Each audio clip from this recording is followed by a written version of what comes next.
Bueno, muy bien. Buenas noches a los que se están conectando. Bienvenidos a los que están en directo también, a los que estamos aquí presentes. Un gusto, un placer. Hemos estado teniendo un tiempo precioso de adoración al Señor, de guerra espiritual también, porque sentimos que este año es un año no solamente de oración e intercesión y búsqueda, como lo dice nuestro nombre Bakash, buscadores de Dios, sino también que es un tiempo de guerra espiritual. Hay que romper las oposiciones espirituales que se están levantando en contra de las familias, que se están levantando en contra de la vida y sobre todo en contra del crecimiento integral de los hijos de Dios, ¿verdad? Así que este es el tiempo que el Señor nos inspira y nos está moviendo a estar en permanente guerra espiritual. Y esto no es algo que hagamos solamente los domingos, sino que cada uno de nosotros tenemos la necesidad de ponerlo en práctica en cada uno de nuestros hogares, ¿verdad? No solamente nuestro tiempo devocional, no solamente el tiempo de la oración normal de búsqueda o de pedido o de agradecimiento a Dios, sino tiempos intencionales de guerra espiritual. Y que el Espíritu Santo va a estar inspirando y mostrando cuáles son estas operaciones, cuáles son estos espíritus. Y hay que desarraigarlos, porque son parásitos que están consumiendo nuestra energía emocional y espiritual. Así que muy bien, vamos a la palabra de este día. Bueno, yo espero que hayan podido ver o hayan podido participar de la enseñanza de la palabra profética que tuvimos la semana pasada, ¿verdad? Donde el Señor nos estaba revelando que este es el año de los frutos de la tierra y la importancia que tiene la transición de nuestra vida, de una vida, de una etapa a la otra, ¿verdad? Y como nos mostraba que el ejemplo del pueblo de Israel que había salido de Egipto y había transicionado 40 años de desierto con una promesa de recibir una tierra prometida. Y ellos no sabían dónde estaban, ni cuándo iba a llegar, ni de qué manera, ¿verdad? Y según los que saben, muchas veces estuvieron cerca, porque daban vueltas y vueltas, así que habían pasado cerca. Y un punto muy importante, ¿verdad? Que cuando ellos estaban llegando ya a la tierra prometida, ellos la podían ver y contemplar, ¿verdad? Pero habíamos dicho que una diferencia muy grande era la de contemplar una promesa de Dios, y otra cosa muy diferente es poseer la promesa de Dios, ¿sí? Aquí en la tierra están las herencias, ¿verdad? Y bueno, las herencias sí son importantes cuando alguien tiene algo que dejarle de herencia, no solamente un legado de por ejemplo, de ser una familia creyente en Dios, dejarle esto a los hijos, es algo muy valioso. Pero cuando alguien tiene una herencia, no sé, tiene una casa, tiene un terreno o algo que le va a dejar a los hijos saben que son herederos de eso, pero no lo pueden acceder, no lo pueden tocar, no pueden decidir sobre eso, ¿verdad? Porque todavía no es de ellos, ¿verdad? Tienen la promesa y en algún momento lo van a tener, pero todavía no. Y así estuvo este pueblo de Israel. Dios quería dárselo ya. Quería decirle, este es un anticipo de la herencia, ¿verdad? Tomá, disponelo ya, usalo, ¿verdad? Como el hijo el hijo pródigo, ¿verdad? Que dijo, ¿sabes qué, viejo? Anticipame la plata que me va a tocar a mí el día que vos te mueras, dámela ahora. Y entonces él agarró y la dispuso y el padre se la dio, ¿verdad? Pero no, nosotros tenemos que tener las promesas que Dios quiere que tengamos y en el tiempo y momento que Dios quiere que tengamos.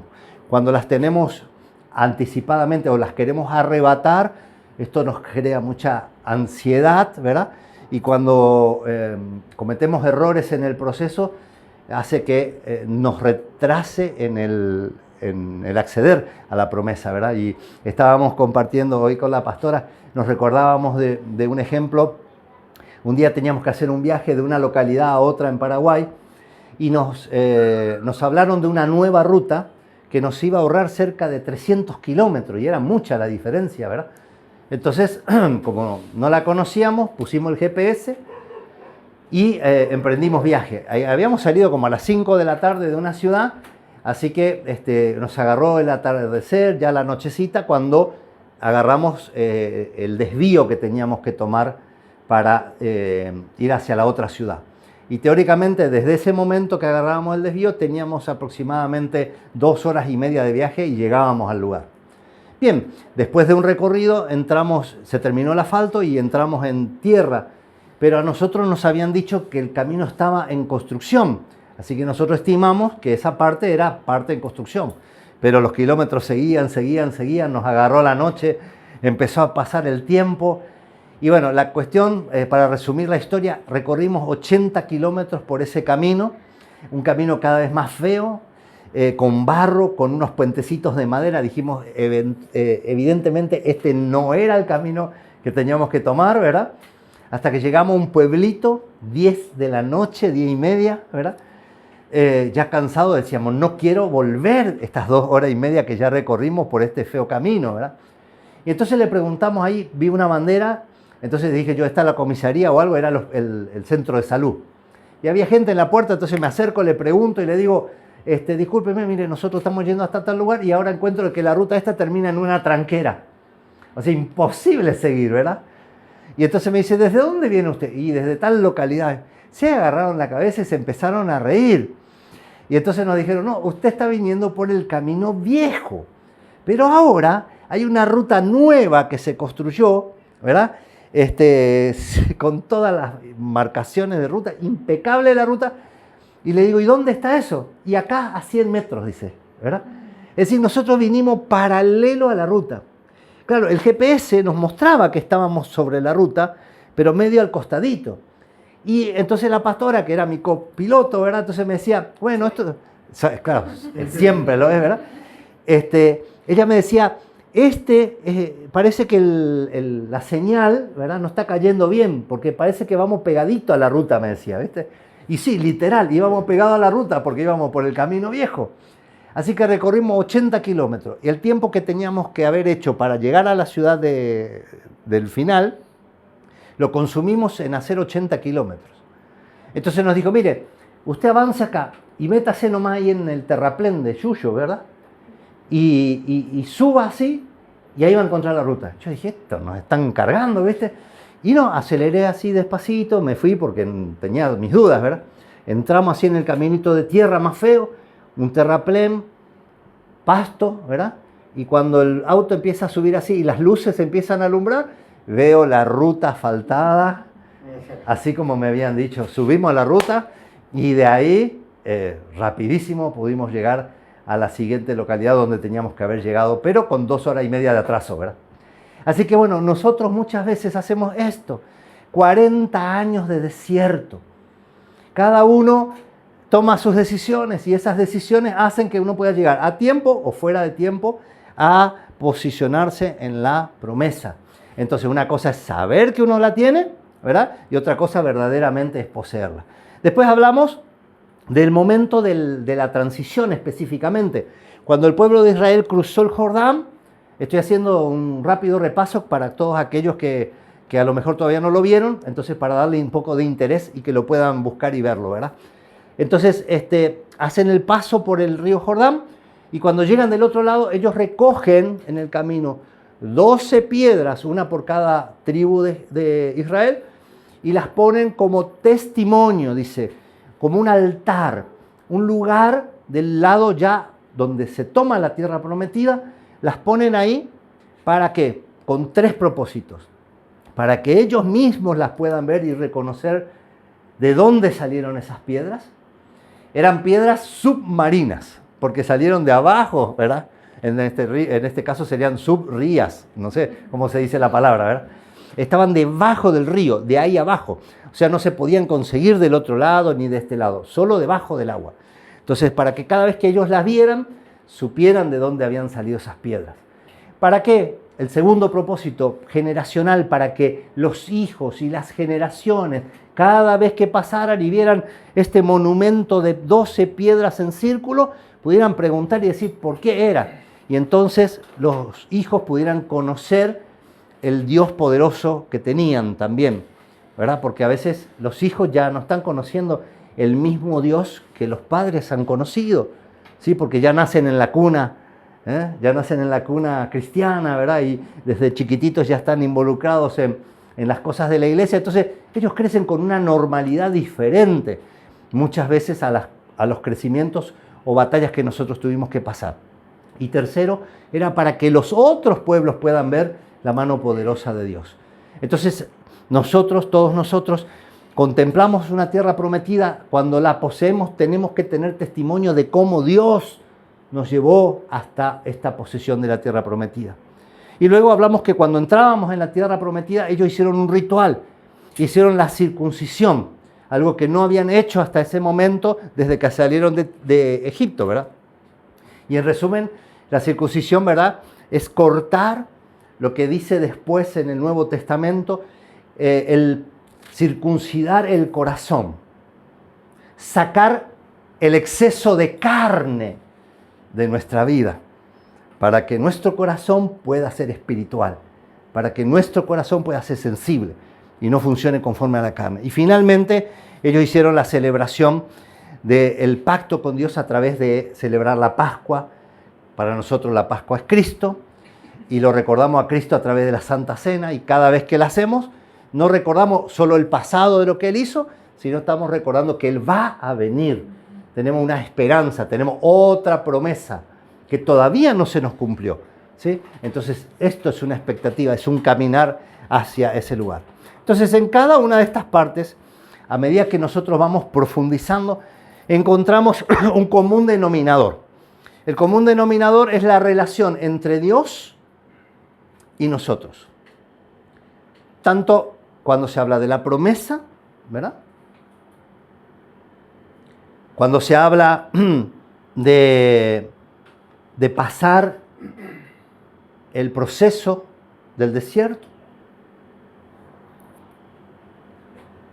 ¿cómo nosotros puede limitar esa experiencia de relacionamiento con Dios? Nosotros somos los que podemos limitarla. Dios la tiene abierta. Nosotros podemos limitar la promesa. Nosotros podemos limitar los años de desierto. Nosotros podemos limitar incluso poseer la promesa. Y entonces, el otro punto, cuando pasamos con las piedras de testimonio, en la medida que lo reconocemos a Él como el propiciador, y no nosotros mismos como los esforzados y valientes que tomamos nosotros y poseímos las promesas, ¿verdad? Porque está el evangelio, ¿viste? De arrebatarlo y poseerlo y tomarlo, ¿verdad?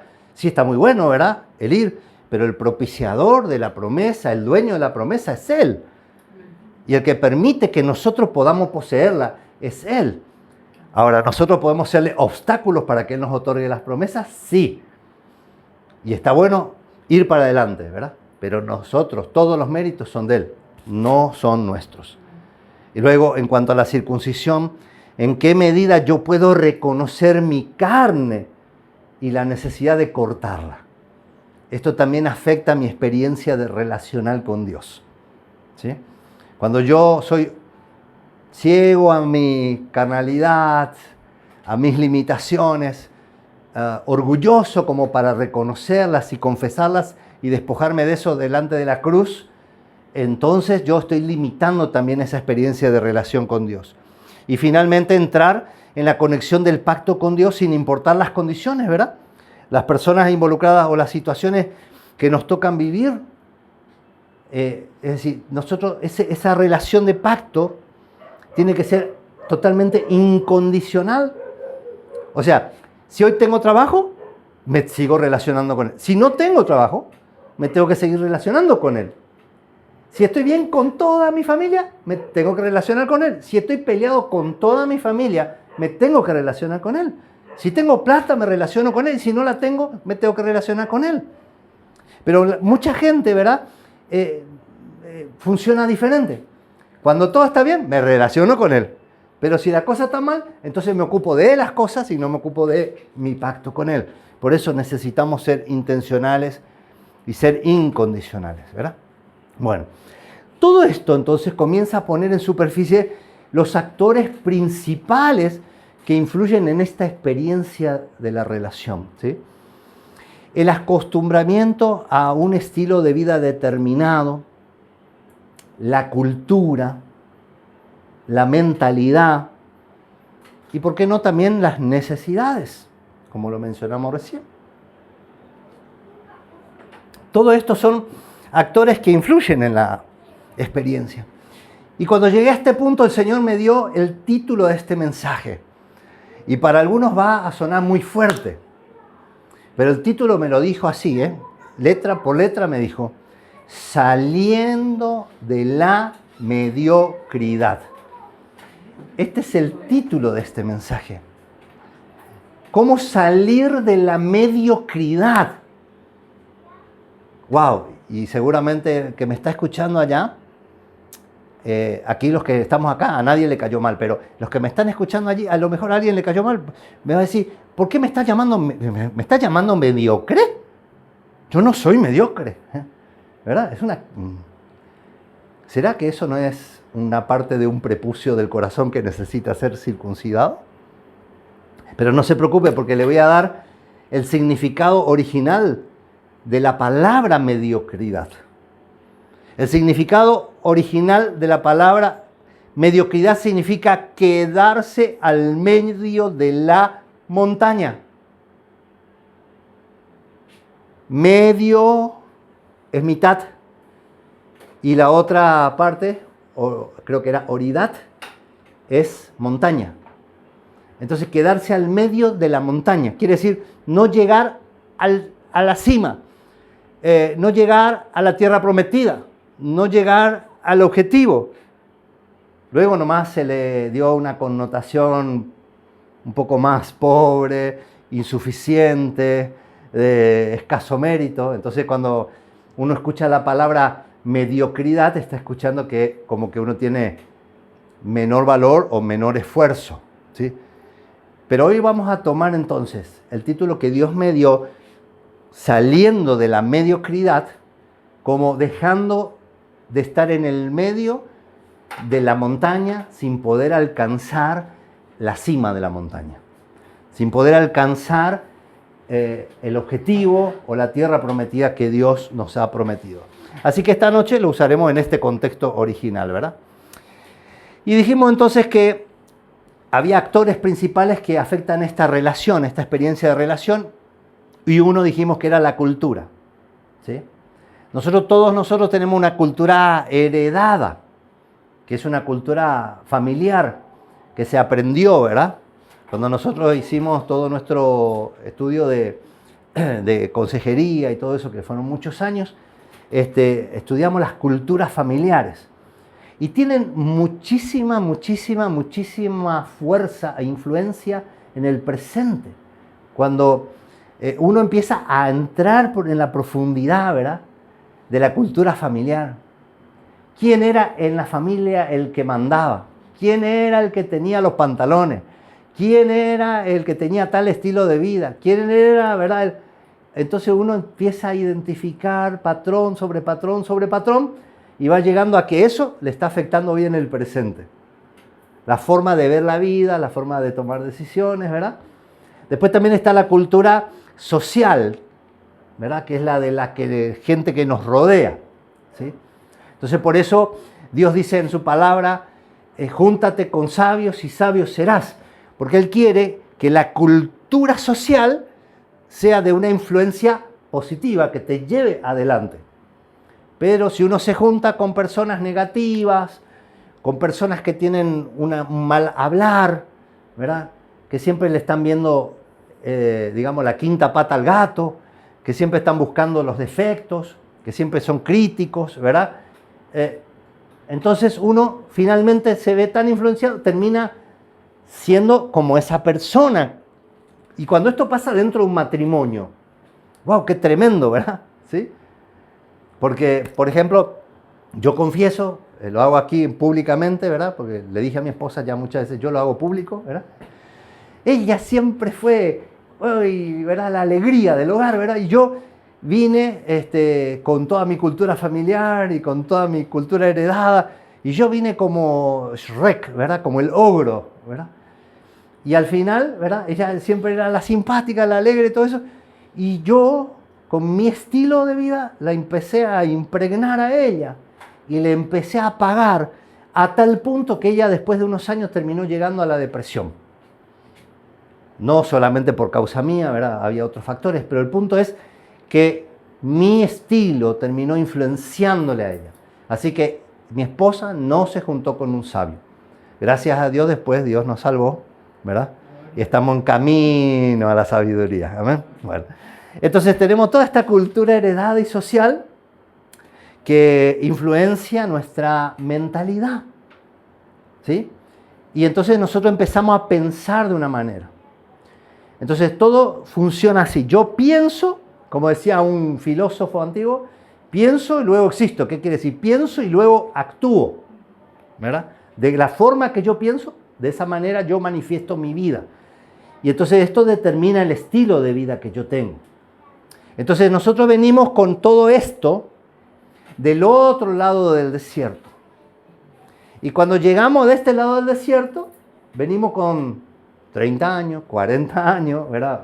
15, 20, lo que sea de años, y traemos todo eso acá de este lado del desierto. Y Dios dice, bueno, ahora ya les doy la promesa, estamos hablando del mensaje anterior todavía, lo estoy relacionando, pero ahora hay que circuncidar, hay que cortar todo lo que es de la carne, todo lo que no edifica, todo lo que no sirve, y dejarlo atrás.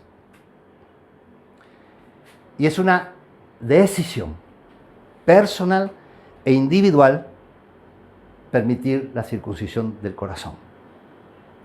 Porque yo puedo decir con mi boca, yo Señor te acepto a vos como mi Señor y Salvador, a Cristo, te reconozco, y hacemos las oraciones que se hacen naturalmente en las iglesias o en las campañas o en un evangelismo persona a persona. Pero yo estoy hablando y haciendo un compromiso de mis labios, pero todavía eso no está cambiando mi carácter, mi mentalidad y mi estilo de vida, porque esto llegó a mi vida un minuto y ahora yo lo manifiesto con mi boca. Es algo que yo creo, pero todavía no tiene profundidad en mi ser como lo tiene toda esa cultura y mentalidad de la que hablamos recién. Entonces ahora yo necesito desarraigar eso, circuncidar eso de mi vida, para que ahora yo me junte con un sabio. Y entonces yo empiece a ser sabio como el sabio, como Cristo. Y yo me empiece a llegar a la estatura de este varón perfecto que es Cristo Jesús. Amén. Entonces, así que las decisiones que nosotros tomamos generalmente no están basadas siempre en lo más sabio, sino en la influencia, la mentalidad y el estilo de vida, que son como un filtro en la manera de ver las cosas y que nos lleva a actuar y hacer determinadas maneras las cosas, ¿verdad? En perspectiva, dice, nos guía finalmente a tomar las decisiones. Y esto lo vamos a profundizar probablemente en otro mensaje, porque no es el centro de lo que Dios me dijo que tenía que hablar en esta noche. Pero sí necesito entender que estos patrones de pensamiento, estas estructuras, van a determinar nuestra mediocridad. La forma en que yo pienso determina mi mediocridad. Amén. ¿Pegó fuerte? Bien. Y esto lo voy a leer porque lo escribí así, palabras, lo pensé así, lo escribí así. Los mecanismos aceitados de la perfecta máquina de nuestra mente siempre van a elegir prioridades, beneficios, objetivos que están directamente relacionados al funcionamiento de la carne. Por eso es tan importante circuncidar el corazón como paso elemental para vivir una vida natural, espiritualmente agradable a Dios. Es una revelación. Entonces, es necesario que nosotros entendamos eso. Porque necesita nuestra mente alinearse a Dios y no lo puede hacer si está recubierta de filtros equivocados. Entonces dijimos que había actores: la cultura, la mentalidad, el estilo de vida y las necesidades. Entonces ahora hablemos un poco de las necesidades, que también tienen el poder de influenciar nuestras decisiones y por ende también llevarnos a niveles de mediocridad en nuestra vida. Entonces, entre las necesidades están las más básicas como el alimento y el agua. Y vimos en el pasaje que habíamos leído, compartido la otra vez, que nunca le faltó el maná al pueblo de Israel, aún mientras estuvieron dando vueltas por el desierto. ¿Sí? Así que el Señor me dijo claramente que hoy debíamos enfocarnos en el agua. Hoy debíamos enfocarnos en el agua. Y las palabras textuales que me dio fueron: no todas las aguas son ríos, y vivir en estas aguas te llevan a la mediocridad. Palabras textuales que Dios me dio. Yo lidié muchísimo para preparar este mensaje. Porque yo dije, bueno, me voy a asegurar de que nadie esté presente, todo esté en virtual, para que nadie me tire un zapato, un ladrillo, una Biblia por la cabeza, ¿verdad? Pero después, cuando el Señor me dio el significado de mediocridad, entonces lo entendí. Y bueno, estamos en verano, en estos tiempos de tanto calor, ¿verdad? Que muchas veces falta el agua, por lo menos aquí donde nosotros estamos, en el barrio donde nosotros estamos, falta mucho el agua. Comenzamos a valorarla al agua. ¿Sí? Cuando uno vive en un lugar donde siempre tenés agua, viví en un edificio donde otro se preocupa por llenar el tanque, hay un consorcio que si va a faltar el agua, compra agua, vos nunca te enterás que falta el agua. Pero ahora cuando vivís en un barrio, en una ciudad donde tenés falta de agua, entonces empezás a valorar el agua. Nosotros nos habíamos ido al Chaco paraguayo, ¿verdad? Y en el Chaco paraguayo no hay literalmente agua, porque son salinas. Es decir, si uno hace un pozo de perforación, va a sacar agua, pero el agua es salada, no se puede tomar. Entonces ellos tienen o que comprar agua, que les sale muy caro, o si no, ellos juntan el agua de la lluvia en cisternas, ¿verdad? Y todo eso, ¿verdad? Entonces ellos valoran muchísimo el agua. Entonces cuando nosotros llegábamos allá, decía ellos, bueno, mira, esta noche si te vas al baño, dice, no tires la cadena, solamente se hace del número 2, ¿sí? Porque el número 1 podía hacer cuartito, cuartito, cuartito, decía, ¿viste? Y entonces después a la mañana le tiramos un poquito de agua, detergente y chau, se solucionó el problema. Pero el agua es más valiosa que esto. Y nosotros estamos acostumbrados, ¿verdad? Nos vamos al baño, hacemos un 100 ml de pipí, ¿verdad? Y tiramos 8 litros de agua, ¿verdad? Bueno, entonces cuando empieza a faltar, uno empieza a valorarla. De hecho, normalmente cuando alguien dice que tiene sed, quiere decir, quiero tomarme algo. Pero el significado verdadero de la sed es una desesperación por la necesidad de tomar algún líquido. Si no tomo líquido, me voy a morir. Ese es el verdadero significado de la palabra sed. Entonces esto empieza a traer valoración. Entonces ahora sí, vamos a la escritura. En el libro de Ezequiel, capítulo 47. Un pasaje bastante conocido, varias veces predicado. Ezequiel, capítulo 47, desde el verso 1. Dice así. Me hizo volver luego a la entrada de la casa, y he aquí aguas que salían de debajo del umbral de la casa hacia el oriente, porque la fachada de la casa estaba al oriente, y las aguas descendían de debajo y hacia el lado derecho de la casa al sur del altar. Y me sacó por el camino de la puerta del norte, y me hizo dar la vuelta por el camino exterior, fuera de la puerta, al camino que mira al oriente, y vi que las aguas salían del lado derecho. Y salió el varón hacia el oriente, llevando un cordel en su mano, y midió 1000 codos, y me hizo pasar por las aguas hasta los tobillos. Midió otros 1000, y me hizo pasar por las aguas hasta las rodillas. Midió luego otros 1000, y me hizo pasar por las aguas hasta los lomos. Midió otros 1000, y era ya un río que yo no podía pasar, porque las aguas habían crecido de manera que el río no se podía pasar sino a nado. Y me dijo, ¿has visto, hijo de hombre? Después me llevó y me hizo volver por la ribera del río, y volviendo yo vi que en la ribera del río había muchísimos árboles a un lado y al otro. Y me dijo, Estas aguas salen a la región del oriente y descenderán al Arabá y entrarán en el mar, y entradas en el mar recibirán sanidad las aguas. Y toda alma viviente que nadare por donde quiera que entrar en estos dos ríos vivirá. Y habrá muchísimos peces por haber entrado allí estas aguas. Y recibirán sanidad y vivirá todo lo que entrar en este río. Y junto a él estarán los pescadores, y desde Engadi hasta Englaín será su tendedero de redes, y por sus especies serán los peces tan numerosos como los peces del mar grande. Sus pantanos y sus lagunas no se sanearán, quedarán para salinas. Y junto al río, en la ribera, a uno y otro lado, crecerá toda clase de árboles frutales. Sus hojas no caerán, ni faltará su fruto. A su tiempo madurará, porque sus aguas salen del santuario, y su fruto será para comer, y su hoja para medicina. Es palabra de Dios. Amén. Entonces, como él me dijo, ¿verdad? No todas las aguas son ríos.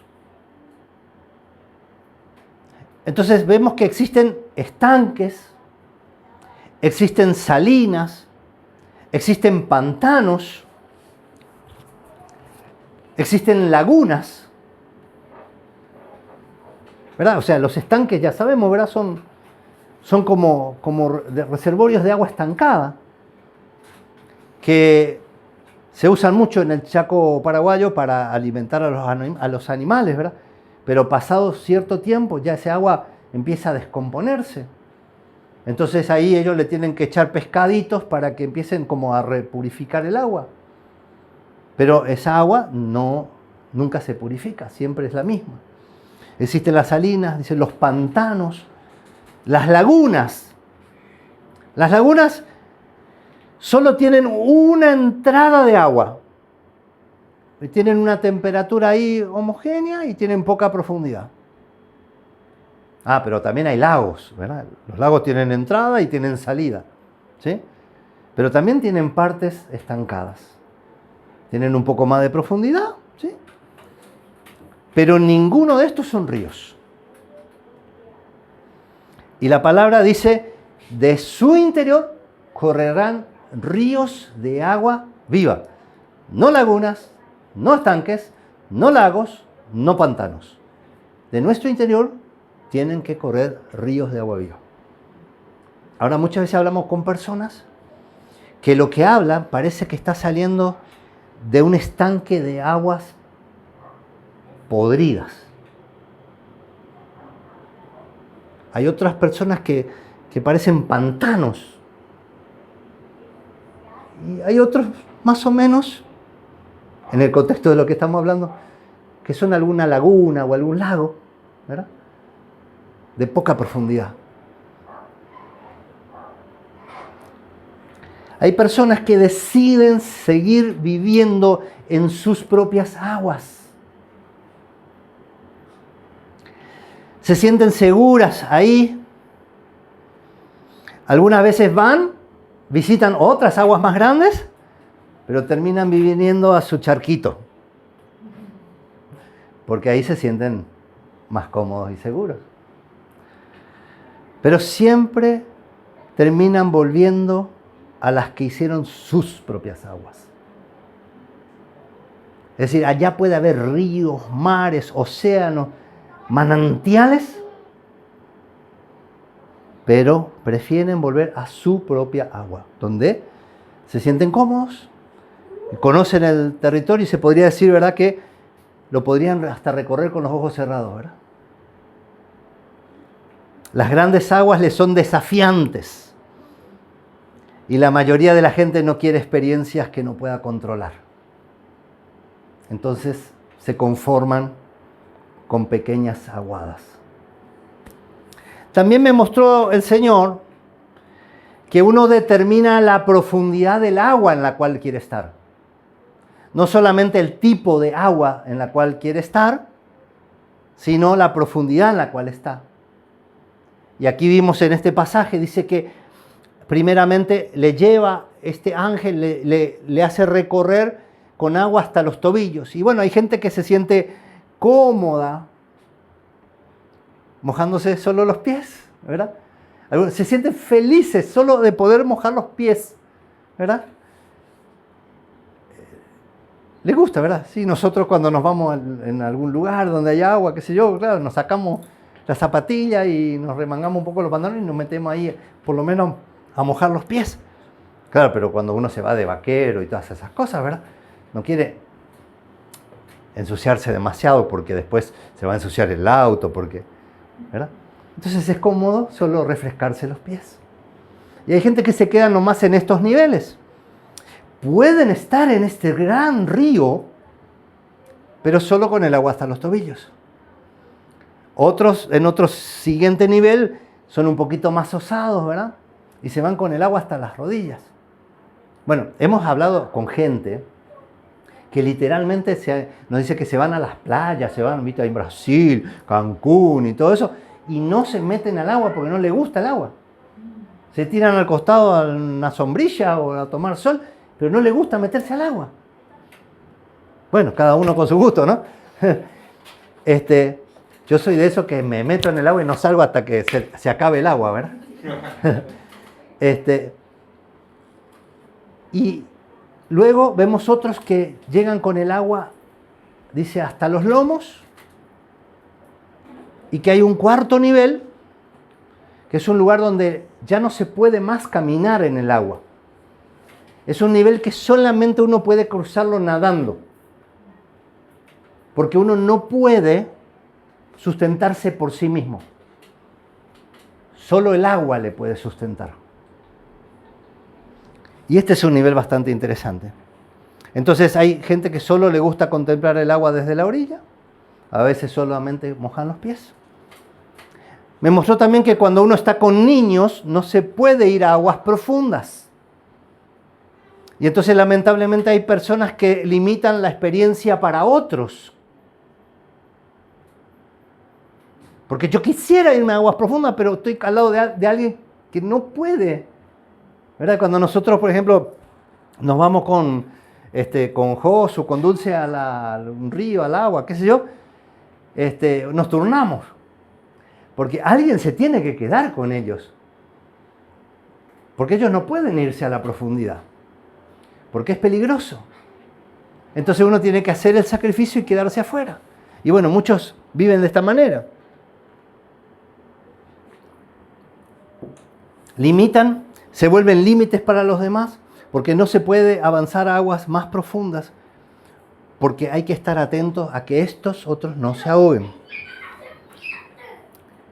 Ahora, las aguas poco profundas suelen tener también lodo en la base. Y toda clase de sedimentos, basura, que ha ido arrastrándose de todos lados, desechos, ¿verdad? En las orillas incluso de las playas, ¿verdad? Viene la basura, viene el salgazo, viene la suciedad, vienen las ramas, vienen peces muertos, ¿verdad? Esto está en las orillas. Uno cruza todos estos límites de los desechos, que pueden ser 100 metros, y uno ya entra en aguas limpias. Incluso ahí en Mar del Plata, que tanto, ¿verdad?, se habla de Mar del Plata, todo eso. Si uno entra dentro de las escolleras, el agua es sucia, es espumosa, está llena de pedacitos negros. Pero cuando uno rompe los límites, cuando yo era adolescente, rompí los límites con 2 amigos míos, cruzamos las escolleras para allá, el agua era transparente, hasta que me agarró ¿cómo se dice? Un calambre en la pierna y entre mis 2 amigos me tuvieron que sacar para afuera, ¿verdad? Pero bueno, esa es otra historia. ¿Ves? Yo no fui un límite para mis amigos para que vayan a aguas profundas, yo me fui con ellos, ¿verdad? Entonces, este tipo de aguas poco profundas, ¿verdad?, llena de un montón de cosas abajo. Por afuera tienen una apariencia de agua linda, pero por debajo hay otra cosa. Lo peor de todo es que cuando uno está en estas aguas y uno entra en este tipo de aguas, se remueve el interior y se empieza a enturbiar el agua. Y esto ocurre muchas veces en nuestro nivel emocional y espiritual. Uno solo se conforma con entrar en las orillas de las aguas del espíritu y esto empieza a remover cosas emocionales, cosas del interior, cosas del pasado, y empiezan a enturbiar todo, todo te da ganas de vomitar y pensamientos así, y como uno no va más adentro en las aguas, termina saliendo del agua con todo el estómago revuelto y los pensamientos desordenados, y más confundido que antes que entrar al agua. Entonces, este es uno de los problemas. Otras cosas que pueden pasar con respecto al agua son las sequías, ¿verdad? Que hacen la vida bastante difícil. Te muestran la necesidad de este vital líquido. Y hay algunas reacciones que uno puede tomar, como por ejemplo, comprar el agua embotellada. ¿Por qué uno puede decidir si hay sequía, por ejemplo, de comprar el agua embotellada? Y porque otro la procesa, otro la envasa, otro hace el trabajo, otro te la pone servida. ¿Y vos qué haces? Pagas un precio, un pequeño intercambio, para tener lo que otro tiene. Y no lo que vos podrías buscar por vos mismo. Wow, hay muchas personas que van en la búsqueda de lo que otros tienen, pudiendo también tenerlo ellos mismos. Y esto también es algo muy importante y tremendo, ¿verdad? Porque a veces este intercambio, este costo, no vale lo que vale el agua. No sé, escuchamos estos días que se va a habilitar un festival en Córdoba, no sé dónde, un festival importante acá del país, ¿verdad? Y entonces dice, salió la lista de precios de, qué sé yo, de lo que van a costar los alimentos ahí, no sé. Una empanada, 12.000 pesos. Una porción de parrilla, 35.000 pesos. Y eran precios exorbitantes. ¿Por qué? La misma cosa que cuando vos te vas a, qué sé yo, a una playa, ahí Punta del Este, lo que sea, ¿verdad? El churro vos te lo podés comprar, no sé, en la panadería a 800 pesos cada churro. Pero vos te vas ahí y te lo venden como a 5.000. Entonces el que lo quiere, lo paga. Cuando para vos sería tan fácil poderlo ir a buscar. Por el otro lado de las sequías están las inundaciones, donde se vuelven devastadoras. Y no estamos acostumbrados a vivir con los raudales de agua. En estos tiempos que hubo muchas lluvias, todo, sobrepasa nuestras capacidades. Y entonces esto me lleva a pensar que nosotros no podríamos soportar experiencias con el río del Espíritu si estuvieran en su máxima potencialidad, en su máxima plenitud. Entonces yo creo que las manifestaciones del poder de Dios que nosotros estamos viendo en este tiempo están sumamente limitadas. No porque Él no tenga poder para hacer cosas tremendas y poderosas, sino porque nosotros no estamos preparados para ser arrebatados por raudales del río de su Espíritu que en grandes torrentes. Nos moriríamos, nos ahogaríamos porque no sabríamos cómo reaccionar con el poder de Dios manifiesto en su potencialidad completa. ¿Qué significado esto tiene entonces en la vida espiritual? En el pasaje que leímos, ¿verdad?, aquí en Ezequiel, vemos el mover de un río y que a su paso ocurren cosas. Cambia el paisaje a medida que este río avanza, empieza a producir vida donde no había vida y genera transformación. Ojo, y aquí quiero decir algo que el Señor me mostró después de haber hecho el mensaje, que la transformación de nuestras vidas no ocurre con el agua a los tobillos, con el agua a las rodillas, con el agua a los lomos, ocurre en las profundidades. Porque las cosas que Dios le mostró a Ezequiel, se las mostró cuando estaba allá a nado, cuando había cruzado la ribera.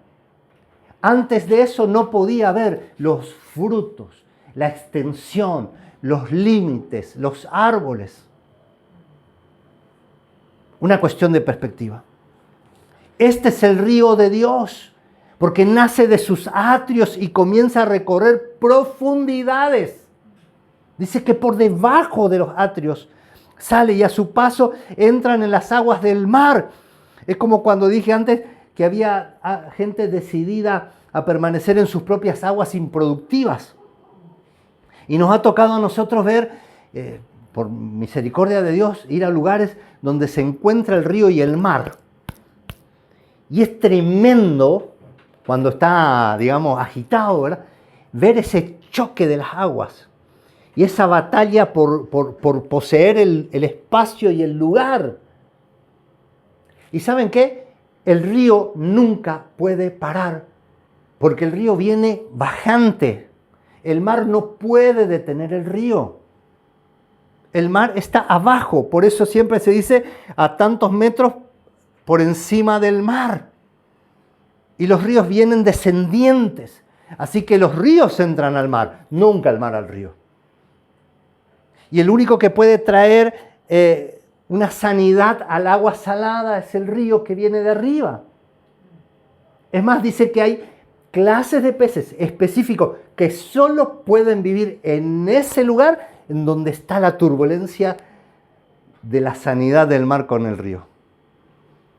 Hay especies específicas que están ahí, que no se encuentran del lado del mar ni se encuentran del lado del río.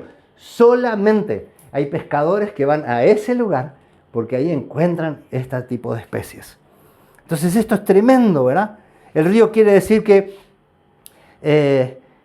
trae un equilibrio en las aguas. Dice también la palabra que toda alma que entre en este río vivirá.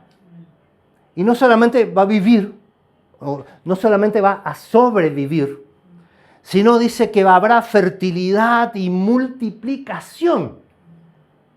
Y creo que estos son los frutos del año, de los frutos de la tierra que hablamos en la palabra profética para este año. Donde uno no debe ni plantar, ni sembrar, simplemente debe entrar en el mover del río, en el mover de las aguas. Y entrando ahí se produce todo el fruto. Entonces esta es una decisión. En el mover del Espíritu que ha creado todos los frutos, que los restaura y los pone disponibles. Pero aquí también el verso 11 dice que los pantanos y las salinas no desaparecerán. Es decir, nuestras aguas estancadas, por decirlo así, del pasado, no van a desaparecer. Dice que van a quedar como salinas. No dice que van a quedar como pantanos. Porque el pantano te estanca, ¿viste? Van a quedar como salinas. Porque la sal trae conservante.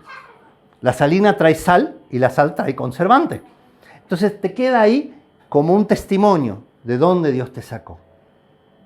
No se cubre todo con el agua del río y nunca más te acordás de dónde saliste. No, las salinas se quedan. Los pantanos se quedan convertidos en salinas para que haya un lugar donde vos mires.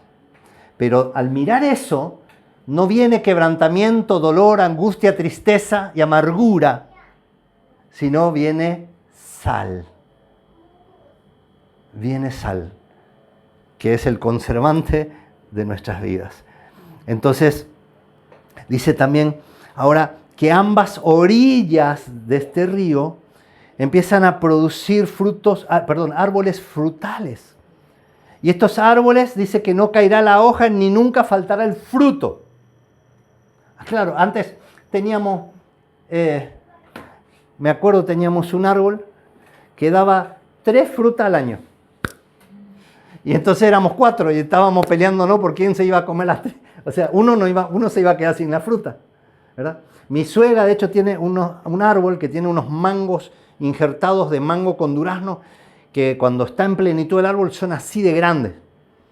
Ahora hace muchos años que no se poda, no se cuida, ¿verdad? Pero ese árbol daba unos 6, 7 frutos al año. 6, 7 frutos nomás. Cuando un mango tradicional te da 500 que los tenés que estar regalando porque se te pudren en el piso. No, pero estos eran tan valiosos que daba 6, 7. Pero acá dice que estos no faltará el fruto. Pero dice algo más. Y esto me impactó. Dice que cuando las almas sean sanadas. Esto está a partir del verso 9. Habrá tendederos de redes que atraerán numerosos peces. Almas sanas se convierten en verdaderos pescadores, que traen muchas especies nuevas a las aguas. Cuando el alma no está sana, no hay capacidad de pesca. No hay redes que funcionen. Pero esto produce la sanidad del río de Dios. Amén. Así que entonces en esta noche yo te invito a que cierres tus ojos, si te querés poner en pie ahí en tu casa, aquí donde estamos. Esta noche es la noche donde los ríos del Señor comienzan a empujar tus aguas. No importa si eran bajas, profundas, estanques, lagos o lagunas. Esta es la noche donde los ríos del Señor comienzan a empujar tus aguas. No importa si tus aguas se creían tan majestuosas como mares, aún así el río del Espíritu de Dios empieza a empujar tus aguas. Esta es la noche donde podemos decidir salir de la mediocridad, de estar siempre a mitad de camino de todo y nunca llegar a ningún lado. Padre, siento en esta noche que hay muchos que se sienten estancados a la mitad del camino en sus vidas, a la mitad del camino en sus proyectos personales, a la mitad del camino en sus relaciones, a la mitad del camino en las expectativas, a la mitad del camino en sus matrimonios, a la mitad del camino en los sueños para sus hijos, a la mitad del camino en sus economías, a la mitad del camino hasta en la relación contigo, mediocres en todo. Pero Padre, en esta noche, tu río, Señor, comienza a empujar esas aguas. Tu río empieza a traer sanidad a estas aguas. Esta es la noche donde estamos siendo impulsados a entrar en aguas más profundas. Oh Señor, impulsa a tus hijos a tomar la decisión.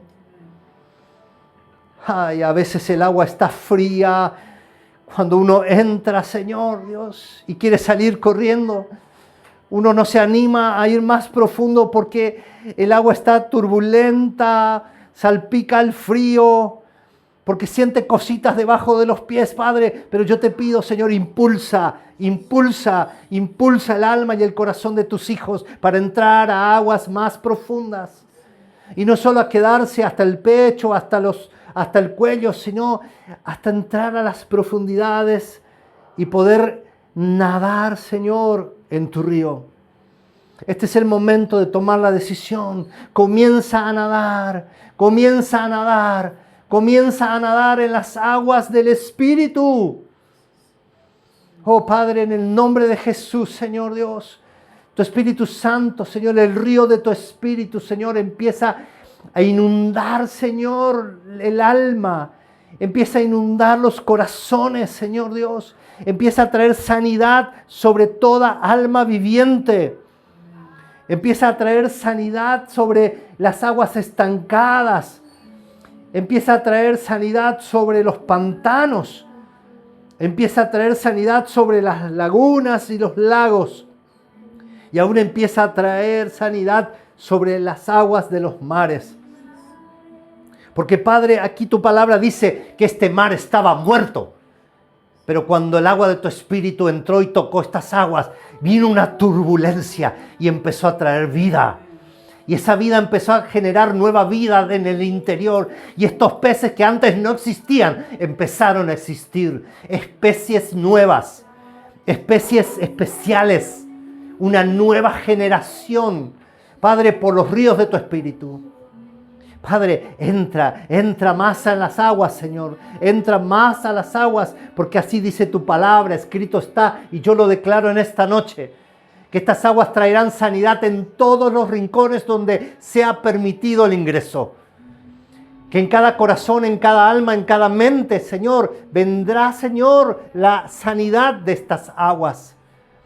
Padre, capacita a tus hijos a tomar la decisión, Señor, simplemente circuncidar el corazón, sacar los filtros de la carne, sacar estos actores, Señor, de la cultura, la mentalidad y el estilo de vida que ha sido improductivo y los mantuvo en mediocridad todas sus vidas.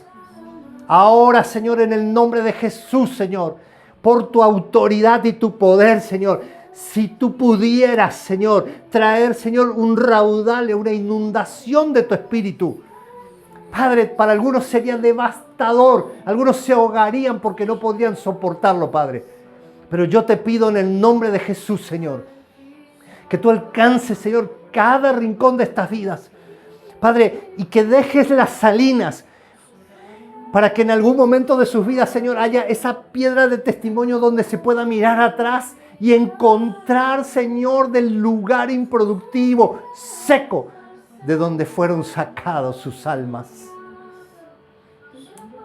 Y Padre, tu palabra termina diciendo, Señor, que estas almas, Señor, que han sido sanadas, Padre, empezarán a ver las cosas ya diferentes. Ni aunque miren a la derecha, ni a la izquierda, ni al frente, ni atrás, ahora empezarán a ver árboles productivos a todas sus orillas. Señor, hasta la mentalidad negativa, hasta la mentalidad, Señor, que veía todo mal, que no veía futuro, hasta esto será transformado. Porque estos árboles, Señor, que están allí, no producirán 1 o 2 frutos, sino que estarán llenos de fruto. Y frutos, Señor, que son los frutos de la tierra. Tu promesa, tu palabra profética para este 2026. Así que en el nombre de Jesús, nombre que está sobre todo nombre, y el Espíritu que lo levantó a tu diestra, Padre, este mismo Espíritu es el dueño de este río. Padre, te pido en el nombre de Jesús que venga, Señor, tu sanidad sobre las aguas, que venga tu sanidad sobre la tierra, que venga tu sanidad, Señor, sobre los frutos de la tierra, sobre los árboles, Señor, Padre, para que estos frutos, Señor, permanezcan y alcancen para alimentar generaciones. Y aún dice, sus hojas se usarán para medicina, Señor, para medicina de la salud física, de la salud mental, de la salud emocional, Señor, de tus hijos y aún de aquellos que no te conocen. Porque cuando tú sanes el alma de tus hijos, estos hijos se volverán pescadores y tendrán, dice, redes. Redes, Señor, que tendrán la capacidad, Señor, de traer grandes e innumerables y nuevas especies a tu río, Señor. Padre, te doy las gracias, Señor. Ministra, Espíritu de Dios. Ministra, Espíritu de Dios. Ministra, Espíritu de Dios.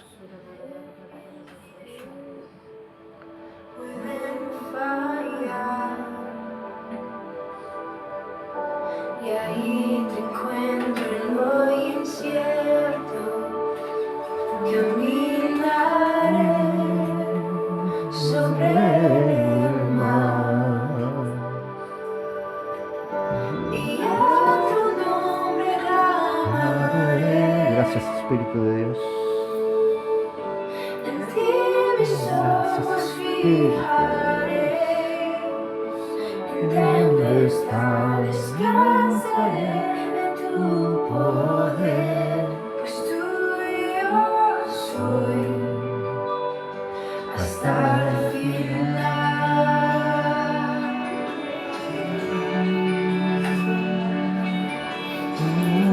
Tu gracia abunda en la tormenta, tu mano, Dios, me guiará. Cuando hay temor en mi camino, tú eres fiel y no cambiarás. Y a tu nombre clamaré. En ti mis ojos fijaré. En tempestad descansaré en tu poder, pues tuyo soy hasta el final. Y tú me guías sin fronteras, más allá de las barreras, a donde tú me llames. Tú me llevas más allá de lo soñado, donde puedo estar confiado a estar en tu presencia. Tu espíritu me guíe sin fronteras, más allá de las barreras, a donde tú me llames. Tú me guías más allá de lo soñado, donde puedo estar confiado a estar en tu presencia.